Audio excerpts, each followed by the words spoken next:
when is the last time po na nakasama niyo sa performances po si Bong tsaka si Jong Hilario po? During yung Christmas special yung Christmas special ng ABS-CBN last time. So sa Araneta Coliseum, and then after that, kailan ba yung kasi every time, kasi as you know, Jong is nagpa-politics. So yung nakampanya January, fiesta ng Bangka. Yeah, fiesta ng Bangka. At the same time, nagsayaw din kami doon sa PGH, sa PGH. Kasi ni-request ni Jong na kung pwede daw kaming sumayaw for charity sa PGH kasi kilala niya isang doctor doon. So, di lang naman din kami magkakasama sumayaw. Minsan nag-get together din kami, yung parang nagkukwentuhan lang kami, and then konting drinks ng juice, mga ganon, kasi mga bata pa kami, hindi kami allowed. Recently lang is yung Christmas, and then yung January. Tapos nag-reunion din kami minsan. Okay po, last question na lang po. Can you comment po, kumbaga magbigay din po kayo ng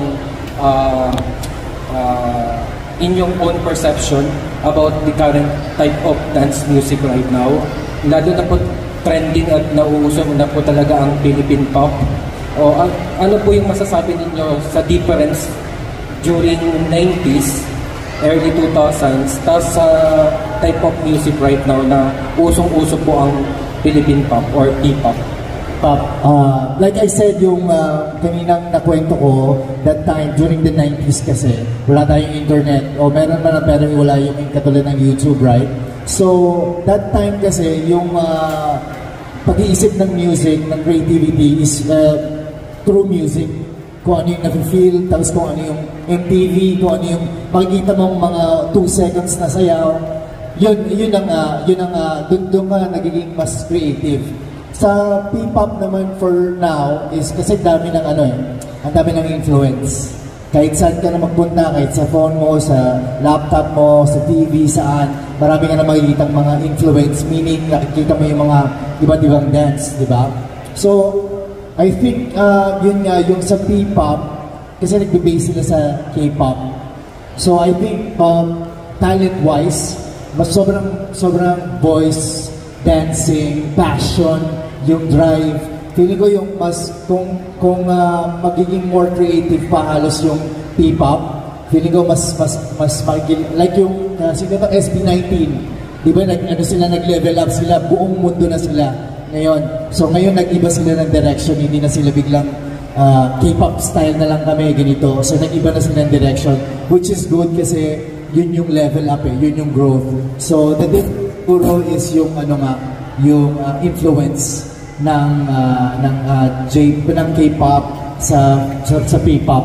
So need natin medyo i-level up na maging parang Pinoy na Pinoy ang dating. Para at least once na makilala yung grupo na yon, kung sino man yung group na yon, is oh wow, iba to. Ibang flavor, hindi basta-basta papogi, hindi lang basta-basta na pero may angas. Yun yung maganda sa Filipino Merong may drive, merong may creative juice, may basta kailangan punong-puno. Sa voice nga wala tayong problema, sa dancing walang problema. So ano yung essence na yon? Ano yung juice na yon? Yung lucky yung secret sauce. Yun yung importante. Yan. Thank you po. Ayan, saka in addition to that, yung 90s kasi, alam naman natin ang dami ng pinasikat na sayaw, mostly talaga catchy, easy to follow, madaling matandaan, talaga nga memorable, remarkable. Same thing ngayon sa TikTok, mostly parang 90s din yung atake. Madali rin siya matandaan, may mga steps na talagang very easy to follow, kagaya niyan. At mostly sa mga sikat na grupo ngayon, ang instructors of choreographers naman yan, mostly mga 90s din. Kaya nag-evolve pa rin. Touch ng 90s, plus yung mga bago ngayon, talagang nandun pa rin talaga siya. Ayun po. Thank you, Tyrone. Our next question, Romel.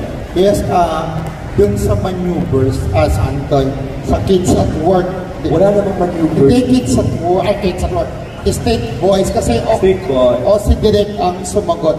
Ito po kasi the sign, ito yung pinasikat nyo, State Boys, di ba? Yung song. Paano po ito yung naging title? Hindi po ba na ano yung UMD dahil yung katapat nila sa popularity before? Paano po lumabas yung title ng the sign?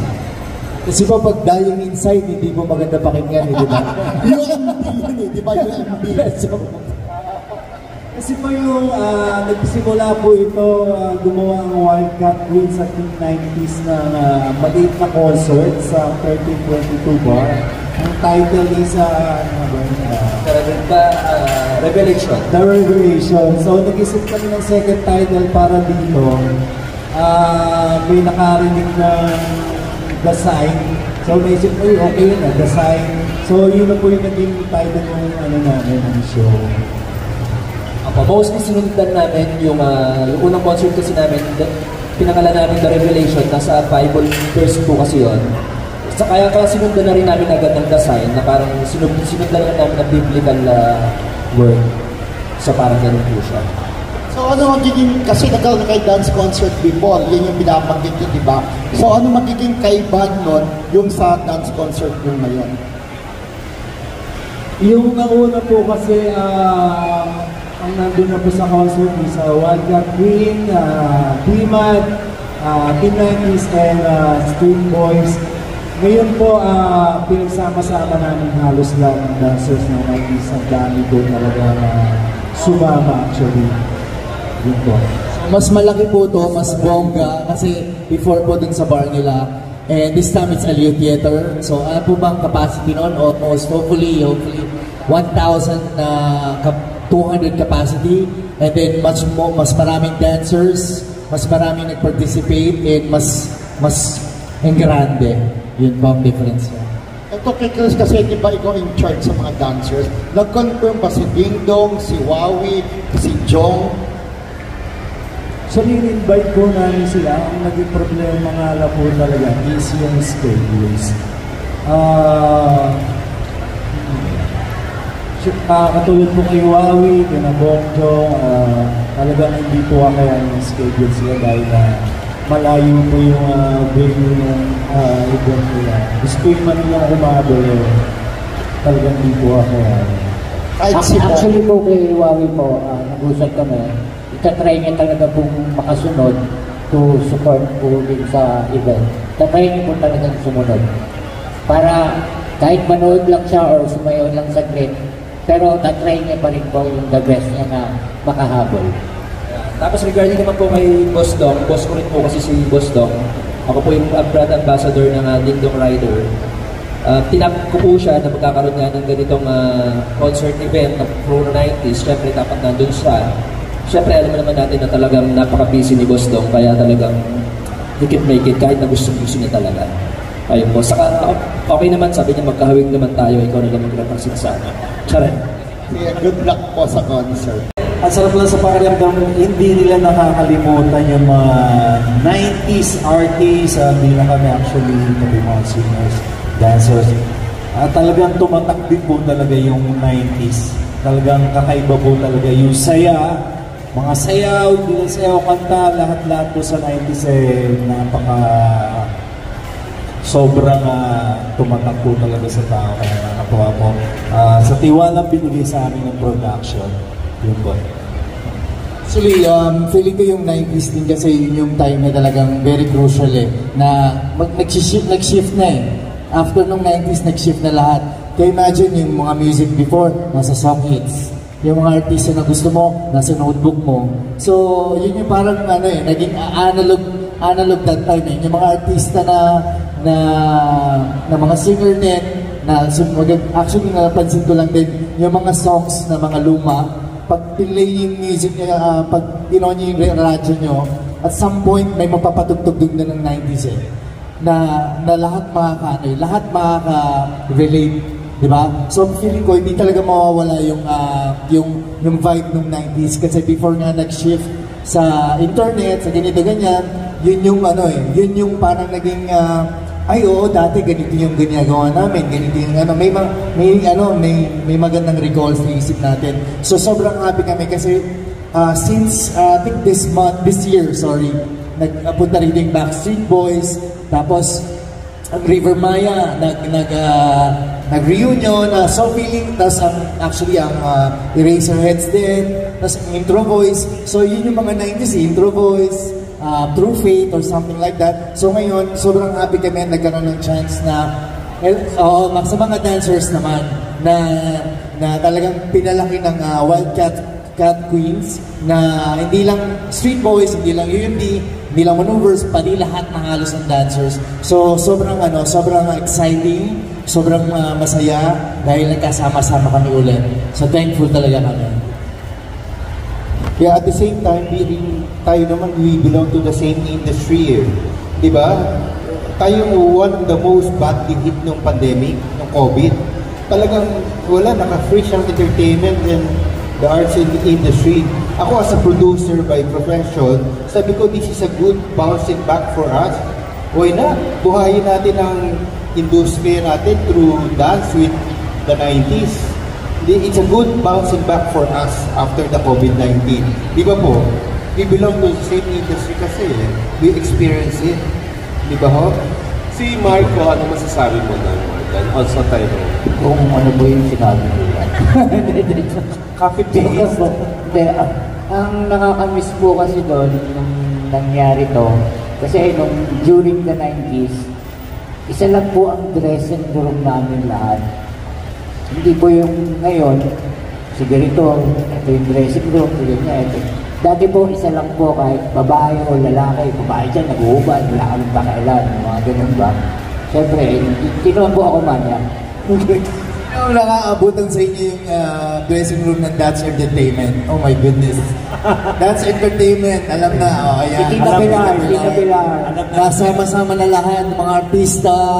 Tapos isa lang yata ang room doon na Tita Pilar ni Kuya Germs. Diba? Si the late Kuya Germs. So siya talagang nag-uubo ng lahat ng entertainment. And yun nga yung sinasabi niya sa Broadway Centrum yun eh. Iisa lang talaga ang dressing room ng artista, may nagme-makeup dito, may mga dancers dito, may nag-rehearse dito dahil hindi nakapag-rehearse nung the day before ng performance. So yun yung naging parang yun naging parang naging united talaga yung mga performance, not just the dancers, lahat din ng mga artista. Yun. Tayo. And addition ko lang, talagang pagaya na nasabi ni Direk na yung pandemic tayo ng COVID, walang mga shows, walang mga event, ngayon na lang ulit. So talagang ipapakita ng ating mga 90s OGs at other dance group na talagang parang hindi pa kami laos. Lalaban pa kami, talagang yung puso nila talaga. Parang pwede pa kami portion. Yun, ay parang gusto may ipapakita pa talaga. Kaya yun yung dapat yung abangan. Inaasahan namin ang supportan yung lahat. Kapanood nyo ng actual at live ang ating mga 90s OGs at 90s dance group. Yan. Asahan po namin yung lahat, guys. Maraming salamat. Ayun, very good. My last question is para sa inyong apat pa din. Siguro aware kayo a few months before nagkaroon ng mga issue tungkol sa sino ba ang nagpapasikat talaga ng kanta, ang singer or ang choreographer. Sa kaso ninyo as dancers, tingin nyo, sino talaga nagpapasikat ng kanta, ang choreographer or kayong mga dancers? For me, siyempre mga dancers kami, sa choreographer talaga. Minsan, kaya mapapansin nyo yung selos na may tawag dito, nung Shaira, di ba? Hindi naman yung pinansin na kahit ang kumanta naman yung original. Mas nakilala siya rito, tapos sinabayan pa ng TikTok hits. Kaya mas lalo siya nag-hit, aside pa sa pagkanta niya lang. So, mostly talagang tulungan lang din, pero talagang mas nagiging catchy siya pag nilagyan na ng dance steps, aside sa kakantahin mo lang. Maynard, ikaw? Yung ngayon ba o yung 90s? Yung panahon nyo? Yung panahon muna namin. Kasi that time, let's say, di ba, under Universal Records kami. So that time, merong, I think, Missy Elliott, di ba? She's under parang Universal Record. Hindi niya kaya mag-promote sa Philippines para lang doon. Pero mayroong Universal Records dito. So ang gagawin namin is mapipili kami ng song doon sa album niya.